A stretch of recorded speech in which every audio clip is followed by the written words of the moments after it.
Oi, gente. Falar sobre esse Evandro Guedes, esse amigo do Eduardo Bolsonaro, já é uma coisa bem barra pesada.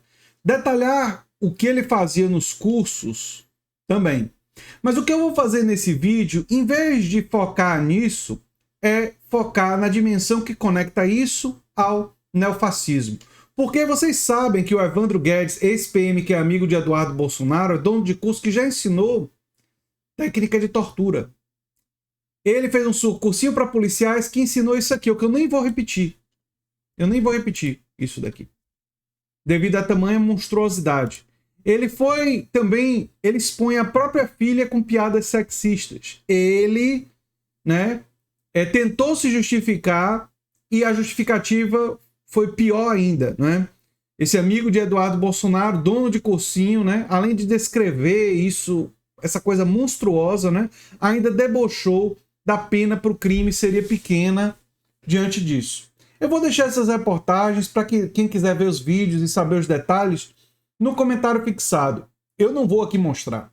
Eu me recuso a mostrar esse tipo de coisa. Mas o que eu quero mostrar para vocês é um trecho de Humberto Eco, Fascismo Eterno, né?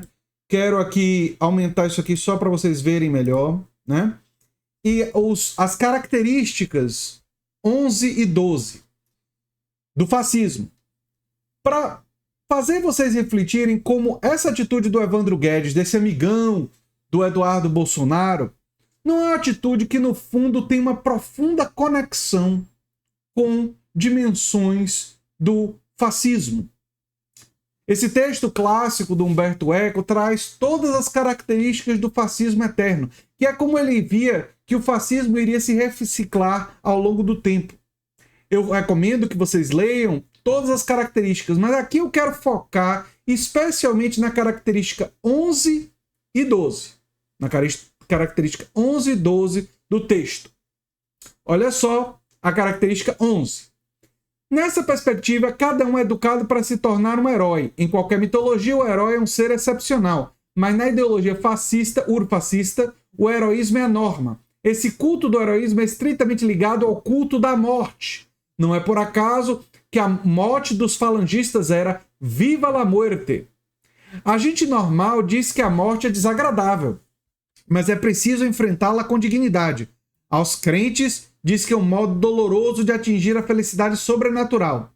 O herói urfascista, ao contrário, aspira à morte, anunciada como a melhor recompensa para uma vida heróica. O herói urfascista espera impacientemente pela morte e sua impaciência, é preciso ressaltar, consegue na maior parte das vezes levar os outros à morte. É algo que os brasileiros sabem melhor do que a maioria dos povos na história recente do mundo, do que muitos, né?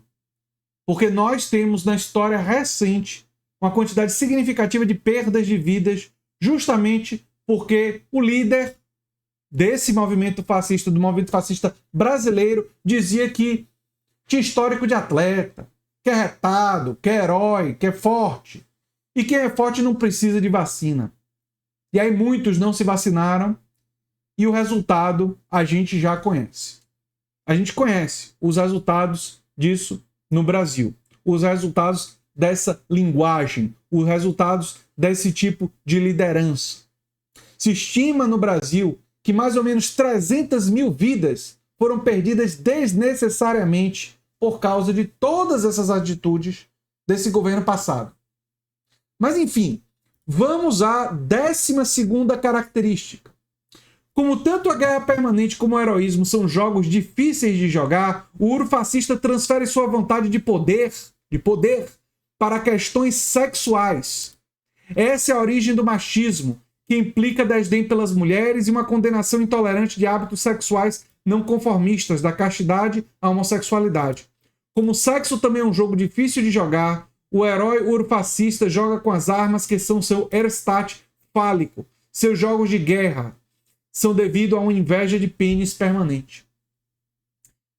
Percebam que ele desloca isso para uma questão sexual. E aí nós voltamos ao Evandro Guedes e isso daqui, né?